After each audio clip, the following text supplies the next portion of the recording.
Hello, hello, hello. It's Whitney Wiley, and that's Robert Hilliard, and we are here with the state of leadership. Today, we've got an exciting topic for you. It's been all over social media on LinkedIn, on Twitter, who knows where else. I found a couple of articles about it. And we're going to take a different approach than some of the things you may have been reading. So just to set up the context, there was a post by a recruiter or a hiring manager. I'm not clear from the things that I've read which one, who worked for Honeywell.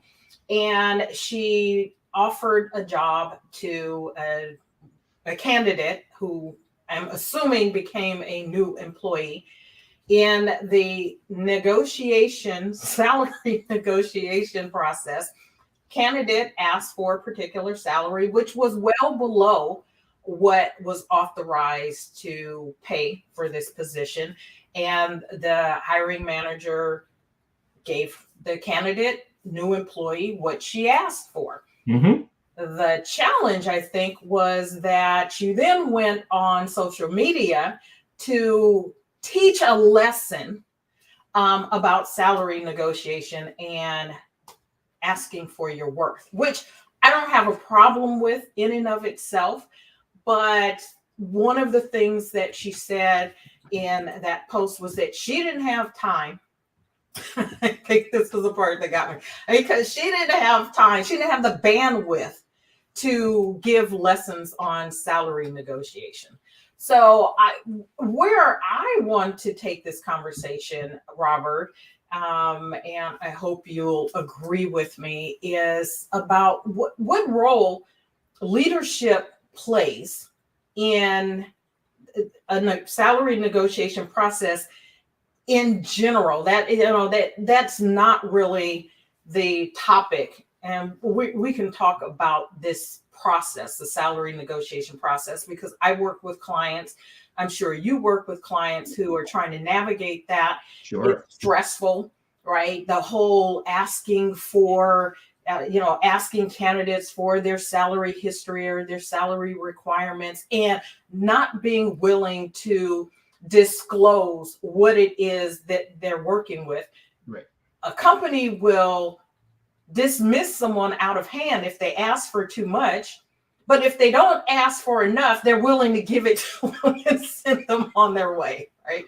So, we can have that sort of discussion. A lot of the comments I saw were sort of steeped in pay equity, but what we're going to get to ultimately and discuss is the leadership's responsibility in this process, and in the bigger context of what it is you owe your employees or potential employees in terms of sharing the values, and I'm throwing air quotes up again, the values of your company, which I happen to track down Honeywell's value statement, their guiding principles. Okay.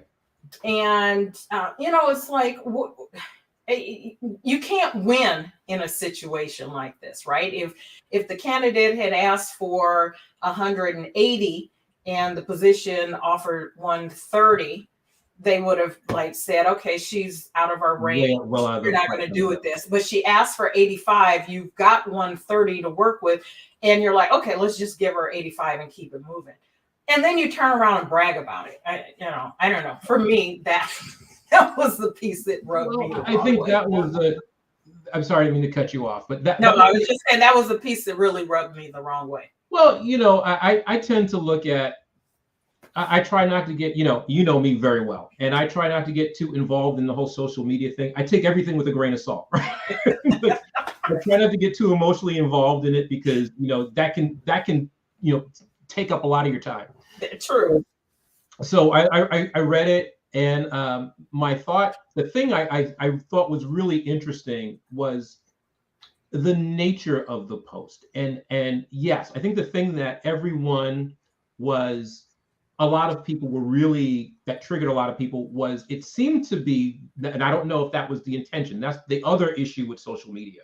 You say something with something in mind, and it's taken the wrong way. It seemed that she was, they were gloating, that they were gloating that, look what I did for my organization. This person should have known better, and I don't have the time to teach them or train them. So it seemed like they were gloating. But I think the bigger question that you ask is, what do organizations owe employees, right? And this could have easily been handled by posting the salary range. True. Simply posting the salary range. Which is what a lot of comments were, which, and it's an HR issue in general. I think that a lot of people are saying, just post the salary range, and you take all of this off the table. Right. And then, if the person asks for the top salary, well, you can see whether or not they have the experience or the skills to justify that by asking some really good questions. Right. I think the part of the problem is, and listen, I worked in HR for many years, as you know, and I work with some really great people. So I don't want to, but I will tell you that a lot of people that do interviewing, they don't know how to ask those questions. So they'll ask questions about, can you do the job? No potential employee is going to say, no, I can't. I'm not going to say that. I hope I can. They're going to say, absolutely. So you need to ask really good questions that can really parse out the information that you're looking for. That's one thing. And I think being transparent about your salaries is another thing. And whose responsibility? It's certainly the organization's responsibility to be transparent about the salary ranges for that particular job and for all the jobs that they're posting. But also, it's as somebody who is interviewing for a job, you need to educate yourself, and you need to understand that you need to ask those questions. When they ask you, what are your salary requirements? Well, what's the salary range for this job? Right? So you can negotiate that and have that conversation. And I think that was a missed opportunity all around.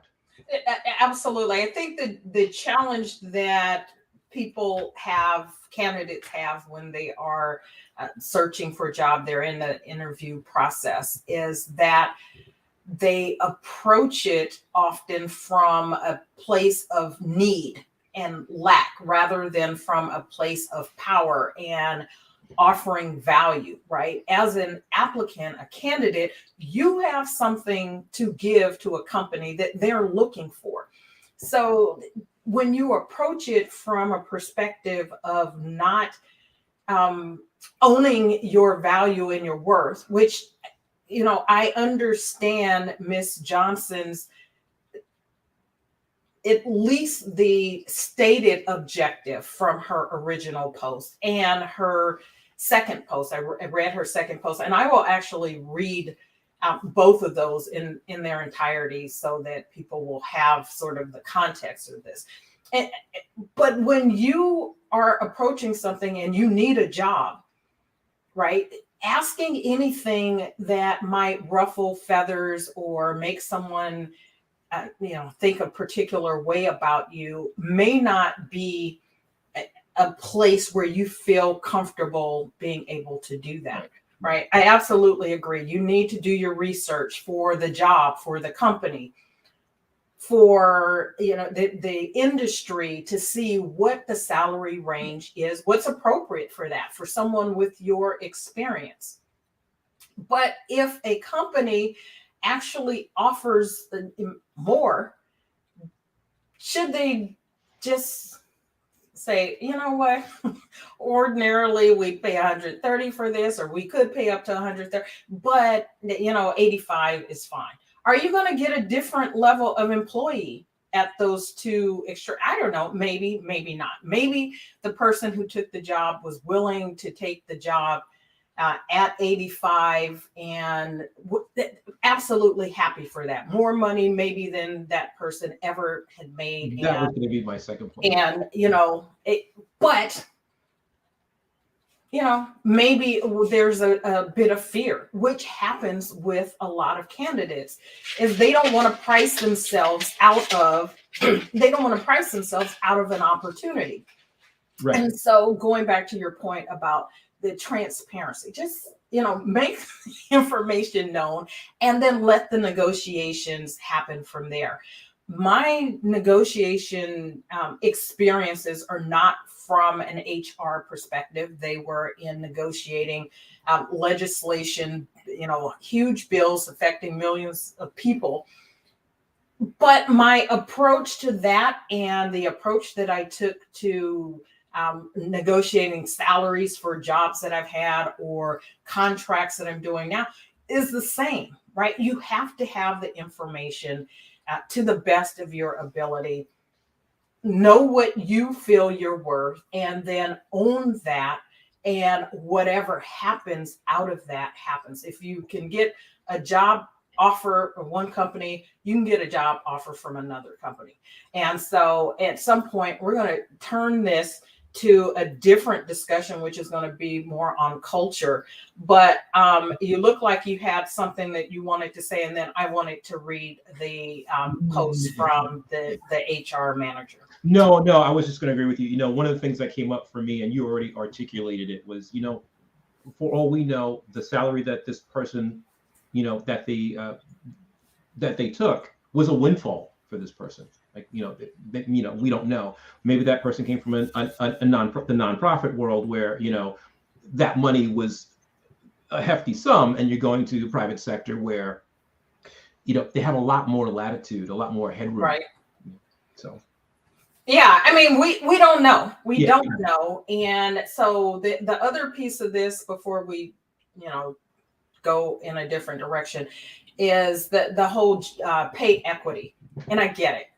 I absolutely get it. And this is one of those things that is probably more a female issue than a male issue when it comes to salary and negotiating what you're worth, is that women tend to take sort of what's offered, or they will lowball again, because they just want to get in, sort of want to get it over with, get a job. And you ask for whether it's the most you've ever made or whatever you think that they will, offer. And then you end up in a place where you're never going to get parity with the person next to you who's doing the same job. And this is another discussion for another day. But, how, other than just everyone comes in at the same level, right? Other than companies taking that approach, everyone comes in at the same level. We're not negotiating. This is what the job pays when you get in. And to get anything above that, you've got to work your way up through merit increases, whatnot. Other than doing that, you're sort of left with this. If people are not asking for more, does a company have an obligation to give them more? That's you put me on the spot. I think that organizations have the right to save money, right? I mean, have the right to do that. However, I think that if they take the ethical high road, they will correct the problem. That's what should have happened. They should, I don't know if they did or not, but they should correct the issue. Firing the employee, whether or not that happened. Again, this is social media. Who knows if that happened? They say it happened. Maybe it did. I don't think that's necessarily the answer. And I know you want to talk about that later, but correcting the problem, that's not necessarily firing the employee. Right. It's making it right with that potential hire, that person that they hired, apparently, is making it right with them. No, I agree with you. And I think we can use that as our segue to move on. I don't believe, if it's true, the things that I've read are true, that the hiring manager, this HR person, was fired. I do not believe that she should have been fired for a couple of reasons. One that we've talked about before is this notion that people can't make mistakes. right? And that when you fire someone for making a mistake, and again, all the disclaimers are out there. I don't know her. I don't know Honeywell, never worked for them. Right. Don't know their culture from a hill of beans, blah, blah, blah, right? Just the disclosures are there. With that said, however, if she was fired, assuming that she'd had no other disciplinary problems, no other problems in doing her job before this, to fire her for this, even if it was the posting on social media, right? It seems to me to be a bit of an overcorrection when there are other avenues that potentially could have been taken that would help for learning moments. Since she's all about learning lessons, which is the point she said in her initial post, since she's about learning lessons, how about you teach her some lessons? And there's some lessons for Honeywell as a part of this process. Yeah, well, we don't know their policy, right? So we don't know whether or not she violated some policy by posting or saying whatever, or brought, bad publicity, or, put them in a bad light. And that's the reason why they terminated her. If that is in fact what happened, and I always, we like to say that because you can say anything on social media, right? That's true. And so, that may have been the policy. They certainly missed an opportunity to teach her. But this really is, like you said, is part of another issue that we have, that you cannot make mistakes. Everybody has to be, I don't want to get into the whole cancel culture thing or whatever, but you can't make mistakes, right? As soon as you make a mistake, you're an awful person and need to be punished. Right. But that's how you learn, and that's how you grow.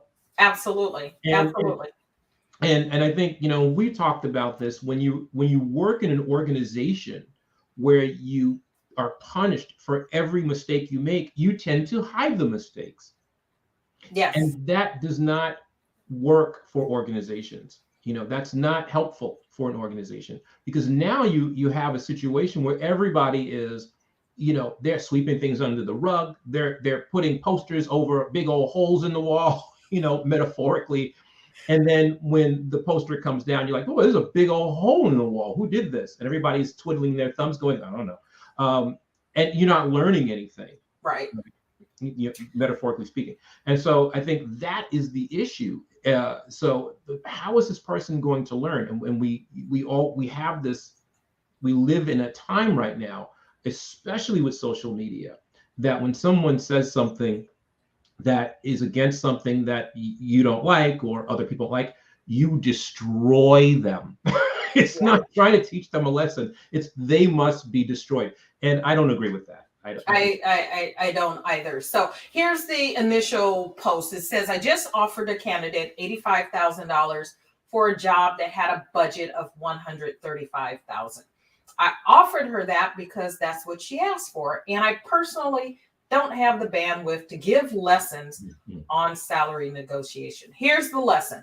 Always ask for the salary you want, deserve. No matter how large you think it may be, you never know how much a company has to work with. True, right? We've talked about that. Absolutely true. She says this was about a lesson. The lesson that she didn't have time to teach. So I guess she was doing a public service by sharing it with the general public, not necessarily the candidate, who presumably is now an employee of this company that has, I'm going to step out on a limb. Again, disclaimer, I don't know Honeywell. I don't know Miss Johnson, her boss, or anything, but I'm going to step out on a limb and say this is a culture of this company. This, I hazard to guess, is not the first time this has happened. Okay. Right. Which means that it's okay that it has happened. If I'm wrong on that, someone will correct me. I'm sure I'll be excoriated on social and I'll learn a new lesson. But I'm going to hazard to guess that this is not the first time this has happened, whether it was with her or someone else, that it's okay to do this, not just in this company, but others as well. So, well, yeah, and I don't want to look, there's so many different ways we can take this, Whitney. And one of the things that I didn't think about until you started reading that post is if she just eliminated, and I want to come back to that, just eliminated the first part of that and said, negotiate for what you're worth and posted that on social media, that probably wouldn't have been a problem. But it's this tendency to, and I don't know what people get out of overshare information, is to overshare things. I don't know. And I've had these discussions with people that I've mentored. I've had them with family members when it comes to social media. Do not overshare. If you have something to say something, if it's positive, don't denigrate people, don't, blast people. Try not to do that. But it's the culture of our society right now. Everybody overshares. Yeah. Exactly. So then after the firestorm, she posts this. The purpose of that post was to empower others to not end up like this particular candidate. I want people to know their worth. I made that post at the risk of my job because it's not right that many don't know what their skills are worth. So she's right. Don't discount that. If she wanted to teach the lesson, one, she said she didn't have the bandwidth to do, but she was apparently trying to do. She has the bandwidth to do it on social media. So that's the So I was going to say, if she wanted to do that, then maybe a more appropriate way would have been to take to her LinkedIn page, her YouTube page, her Twitter feed, whatever, and do a little 5-minute masterclass on, valuing your worth in the midst of salary negotiation. And listen, and there's still that opportunity for her, to do that. Well, if the reports are true, then that probably will be the opportunity to do that. I just think that get rid of the top part of that post, and it could have been fine. It would have. I agree. It would have had it would have sparked a whole different conversation. But the point I'm trying to make is, it was, there's an individual here that, and I don't know what this person's, what her intention was, but it's like, I'm using this person as an example. That's not your right to do. I mean, this is not your child. Don't be like Jane.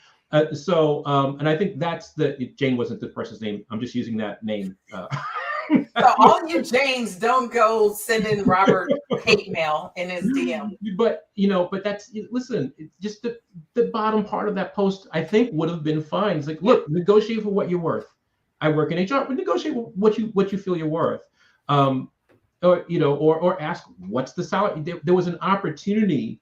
And then to say that you don't have the bandwidth to do that, but you go on social media and you're educating you absolutely you're showing that you have the bandwidth to do that by going on social media and saying what you're saying. So I just think that it's indicative of a larger issue that we have. I agree. And we're about to get to that issue in a second. So let me finish this. I learned a lot from my recent posts. I understand and now feel how my posts made a lot of people feel, especially the candidate that was directly impacted by my choice. It doesn't feel good, and this should have gone differently. She deserves to be paid what she's worth from the company, despite what she thinks the job's responsibilities are worth. Right. While this is a common practice in the hiring space, it should not have been a public learning experience, but an internal one. I hope for some it was a message about worth, but I don't take lightly the salary disparities that happen in corporations. It is not to be made light of. While that was not my intent, I have to acknowledge the impact of my statement. I hope to one day be able to help candidates be aware of the salary ranges they should ask for before it ends with another $45,000 difference in pay. I'm optimistic that you will see my heart and know I meant no harm. I'm not a risk taker, but I took the risk for another person. Blah, blah, blah, blah, blah. The rest of it is a little less important. I still say, this is just my gut. without any personal knowledge, that, as she states in that post, that this is indicative of what's happening in companies. This is indicative of the culture that she works in. And when there is an opportunity to save money because a candidate has not asked for more, give it to them, right? Just give it to them and move on. The light that was shed on this by the disclosure in the post is, what's created this information. Right. So I want to just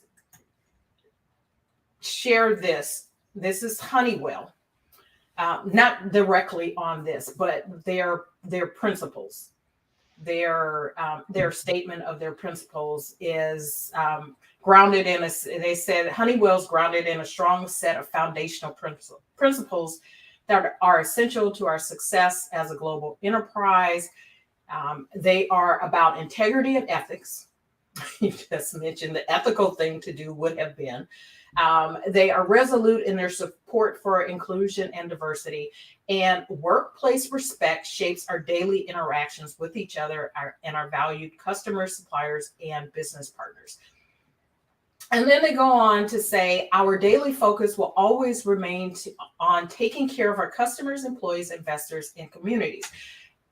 And what I'm challenging there is that may be your principles, but as we've talked about multiple times here on the State of Leadership, is that those principles, your values, your mission statement, your vision for your company, if it is not translated into the actions that you take on a daily basis, then they're just words on paper or on a screen. And you have to do more than say, well, this is our principles we're looking out for. If you have an HR manager who is hiring people below what you value the position as, even though they may value it differently for whatever the different variables that are going on in their life, you valued it here. It doesn't matter where they value it, right? Unless you're just about people are a means to an end. Right. And I'm going to take every opportunity to save. And therefore, the rest of this sort of doesn't matter. And I'm saying that speaks to the culture of that organization. And as you, as a candidate, are exploring different companies, I'm just going to say this: pay attention to how you are treated every step along the way to see if it comports with value statements and guiding principles and the like. Because if the way you're being treated isn't in alignment with that, it's a red flag telling you what's waiting for you 2 months, 3 months, 6 months, a year from now. And you're going, I didn't know it was going to be like that. No, you did know it was going to be like that because you experienced it and you chose to overlook it. Edgar Schein's culture map. You just talked to, you just got the nerd in me. You just woke up the nerd in me. I'm like, yeah. That's always my job. Every day. So artifacts, overt behavior, policies, procedures at the top of the iceberg. Then you have the espoused values. That's their vision, mission, core values. And then you have the tacit assumptions. That is the real behavior of the organization. That's what's really going on. That's at the bottom. That's underneath the ice. You can't. You're underneath the water. So at the bottom, the base of the iceberg, you can't really see it. And what you're just saying is that's Edgar Schein's culture map. You look at, what they're saying as an organization, and you look at how they behave as an organization. That's going to give you a clue at what the real culture of the organization is. And and those are things that we don't really think about when we enter into that contract with our employer. We get that job, we go in there, we're like, hey, I'm getting this job for a lot more money, hopefully, than I was working at the last job. And all of a sudden, these things start to creep up on you. They say they have an open door policy, or they say that You can tell them anything, but when you tell them stuff, you get punished for telling them. You don't be the bearer of bad news. I worked in an organization where I was told never to mention poor morale to the CEO, or they would try to fire me because they didn't want to hear it. And you know what I did, right? I do know what you did. I was like, oh, I won't tell them. I'll just put it in a report. And they were forced to read it, and it was true.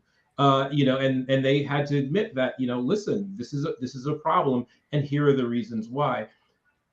I think the bigger issue, or shouldn't say the bigger issue. One of the issues, Whitney, is that people can say their core values are anything, and in Honeywell's defense, they may be a perfectly wonderful organization to work for. We don't know, but what we got was this one person in a company of thousands that make us go, well, what's the culture like in that organization? And that's the danger of these things. So now we're looking at them like, well, is their culture great? Because they fired this person instead of educating them, right?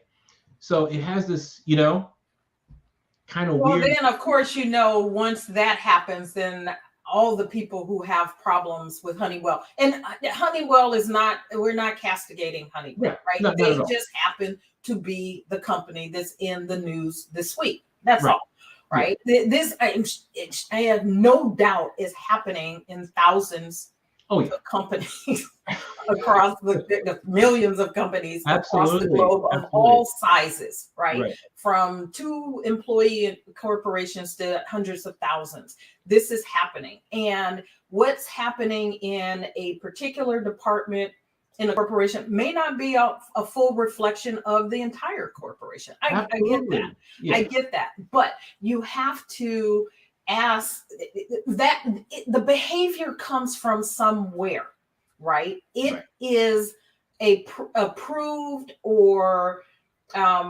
pushed in some instances, not saying Honeywell does, but it is pushed or encouraged, minimally approved, and by a number of different people that often are not in alignment with the values of a company. Absolutely. And so one, like you said, it just makes the hair on the back of our neck stand up, and is like, so now we're going to ask some questions about what's going on at Honeywell, right? So I read lots of comments from people who purported to have currently worked for, and, talking about what is or is not great about that culture. Right.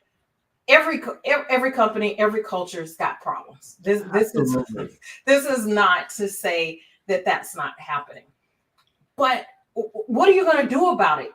It's not that it's happening. What are you going to do about it? Right. And if you are a leader in your organization, the point here is, what behaviors are you approving implicitly, explicitly? Things that you may not have thought would result in, a situation like this. What kinds of things are you letting go under the radar that you need to call attention to? Be willing to stand up against. I am teaching a course to MBA students in business law, ethics, and social responsibility. We're having conversations about these kinds of things happening in companies all the time. All right. It is happening all over the place. The bottom line is, are you going to learn some lessons from this that you can apply in your company so that you don't have to be the next Honeywell? Right? That should be your goal. What lessons can I learn from this that I can apply so that we don't end up in a similar situation? And I want to say, go ahead. And what could you do if it happens anyway, right? What's your response to that? Because you certainly can't control, every employee's response and what they do on social media. What will you do? What could you do if that happens? And and is firing the only answer, right? Which is what a lot of you mentioned this on social media, that's sort of everyone's out for red red meat, right? Out for blood, out for red meat, whatever the the metaphor is, analogy, right? That's where everyone's going. If they're rabid for that, is there another answer other than jumping to firing? Again, don't know if she actually did get fired Right. or if there are other issues, blah, blah, blah. But is that the answer? Assuming that that happened here, is that the best answer? Is that the only answer? Is there another way to improve her, improve your process, improve the perception of leadership overall, the perception of your company, right? Is there another way to do that? And what are the lessons that are learned in that? Right. Mhm. Yeah, there are a lot of lessons here. I mean, it's again, we don't know their social media policy, right? And there are organizations that have those policies. If you make the organization look bad, publicly, then you'll be terminated, right? I don't know what their policy is, and there are certainly many opportunities here. They chose one particular option. I don't think, that it was the best option. But that's the option they chose. I'm curious to see if there's, and there probably won't be a public response, from Honeywell about this. I don't think they would do that. They might. It's just an odd situation that they find themselves in, because of this one person, putting this post up, and I'm going to go out on a limb and say irresponsibly, this is something that you and I talk about sometimes. I don't understand the need to, when something happens in my life, the last thing I think about is putting it on social media. That's the last thing. But there are some generations that's what they do. It's that this happened, I need to make a post about it. Unfortunately, there are consequences. Sometimes those consequences are good. You get a lot of likes. I don't know what that does for you, but I mean, it can, if you have a business, or it can be, if you have a personal brand, it can be very helpful to have a lot of likes. In this case, it trended in the other direction, and I would agree with that. And as someone who actually does post, having a personal brand, recognizing that learning lessons is part of my personal brand, I actually do post. I certainly post more than you do. I don't post as much as a lot of people, but I do post challenges, things that I'm going through, Right. lessons that I've learned that I think that other people can learn. And so I probably have shared too much. I try not to make it directly about a client that you could identify, Right. right? Or something along that nature. But I don't disagree if her motives were as stated. I don't disagree with the intent of the post. The way it was written, I agree with you. It could have been done just like the bottom part of that original post would have been sufficient.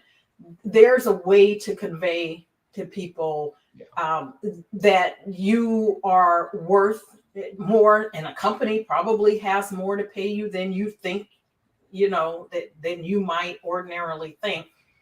But the beginning part, which included sort of bragging, that I beat this person down. That's not what she said, but that's the way it felt. And it's like, I've saved my company so much. I won.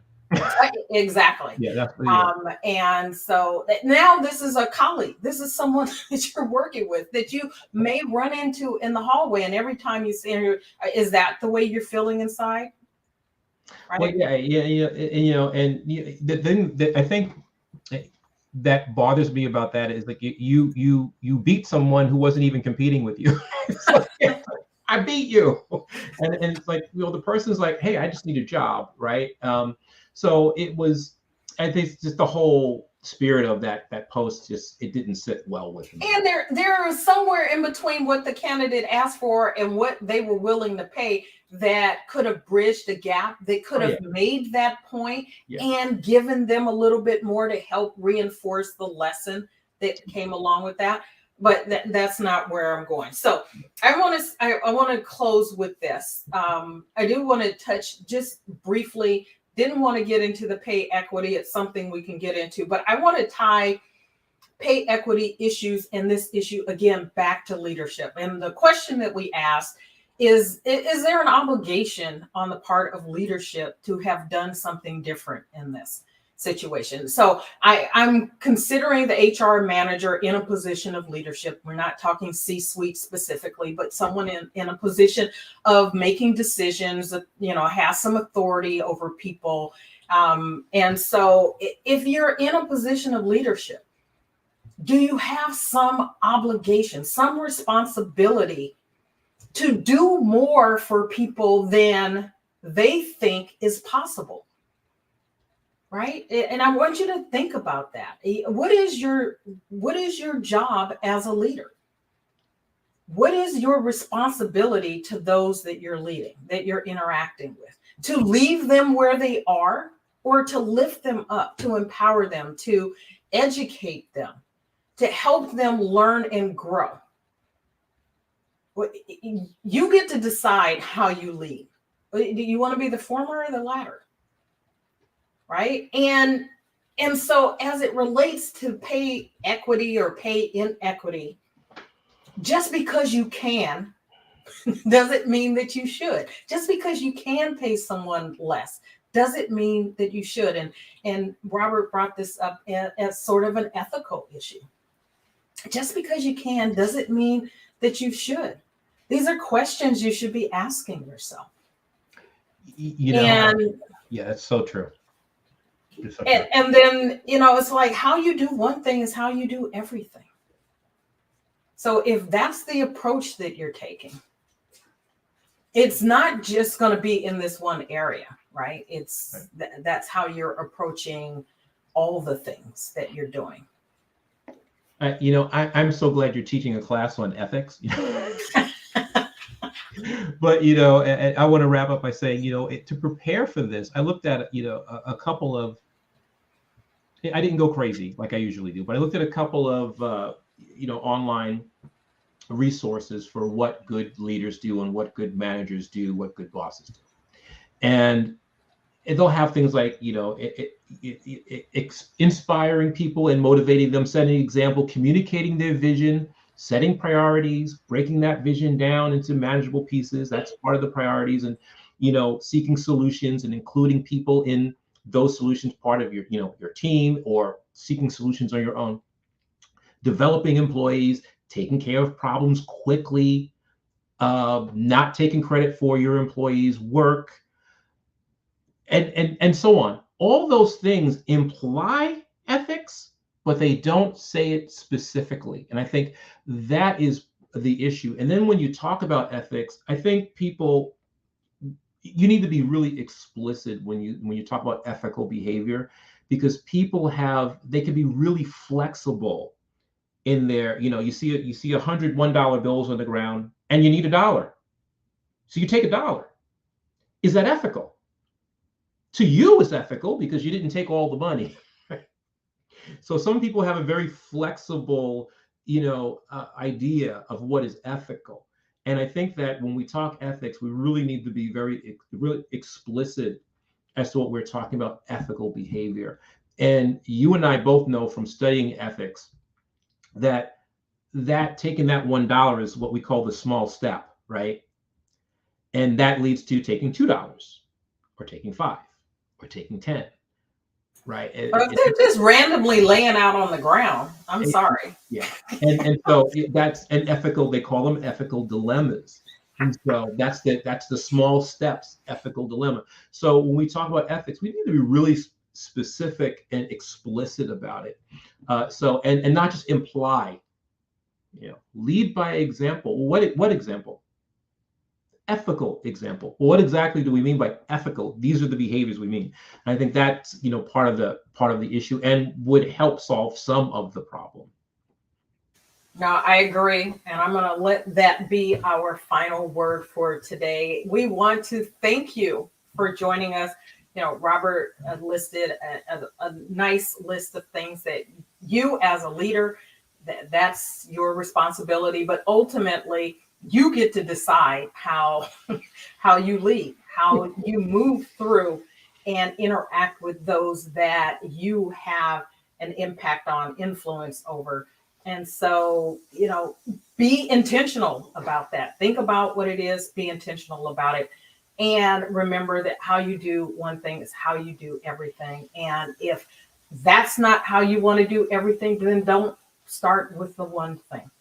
So with that, thank you for joining us for this episode of The State of Leadership. We're here every Thursday at 3 p.m. Eastern, 12 noon Pacific, talking about the leadership issues that are in the news. If you've got something that you would like for us to cover, let us know. Send either or both of us a DM or an email and let us know what you'd like for us to cover. And if there's a way that we can be of service to you. Your organization, as a coach, a consultant, please reach out. We would love to have a conversation with you to see how we can help you to be better so you can lead better. Until next time, take care.